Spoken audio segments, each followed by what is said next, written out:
জীবনটা কত সহজ হয়ে গেছে।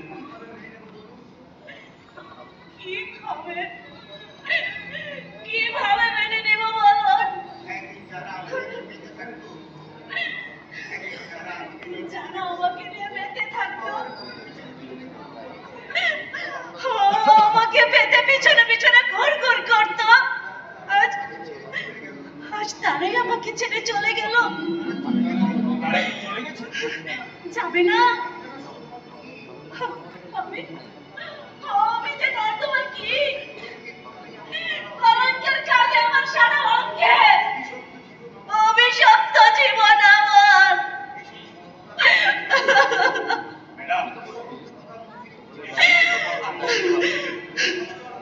কষ্ট আর বাড়বে।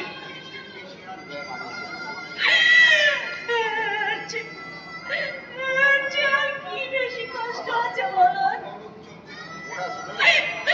নরক যন্ত্রণা বুকে আমার। মনে হয় আমি জ্বলন্ত চিতায় দাঁড়িয়ে আছি, চতুর্দিকে শুধু আগুন আর আগুন।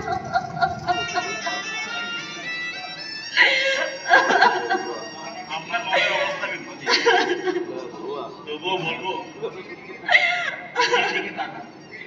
দেখুন, আপনার যারা কত দুঃখের বোঝা মাথায় নিয়ে আমি বেঁচে আছি। মানে এই পৃথিবীতে যাদের জন্মের পরিচয় নেই, সমাজে যারা জারদ নামে পরিচিত, নিষিদ্ধ পল্লীতে যাদের জন্ম, শ্রীগাল কুকুরের সাথে যুদ্ধ করে ডাস্টবিনের খাবার খেয়ে যারা বেঁচে আছে, তাদের তুলনায় তো আপনার কিছুই না।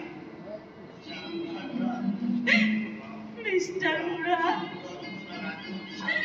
যন্ত্রণার আগুন সান্ত্বনার জলে নিভে না, নিভে না। একটা সুখের প্রাসাদ কাল বৈশাখীর ঝড়ে মুহূর্তের মধ্যে লন্ড ভন্ড করে গেল।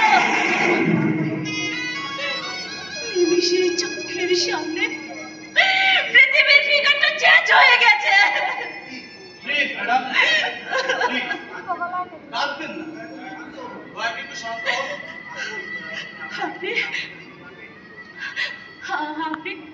আপনি দয়া করে আমার একটা কাজ করে দিতে পারবেন? দয়ার কথা বলছেন, কি করতে হবে বলুন।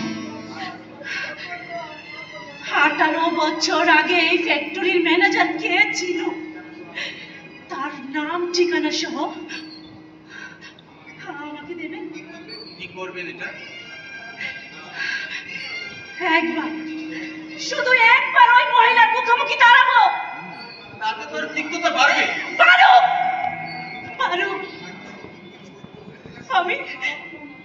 আমি তাকে জিজ্ঞেস করবো কি অপরাধ ছিল আমার, কেন আমাকে রেখে গেল। আমি কি এতই বোঝা ছিল? ভার বইতে না পেরে পর কাছে করে চলে গেছে।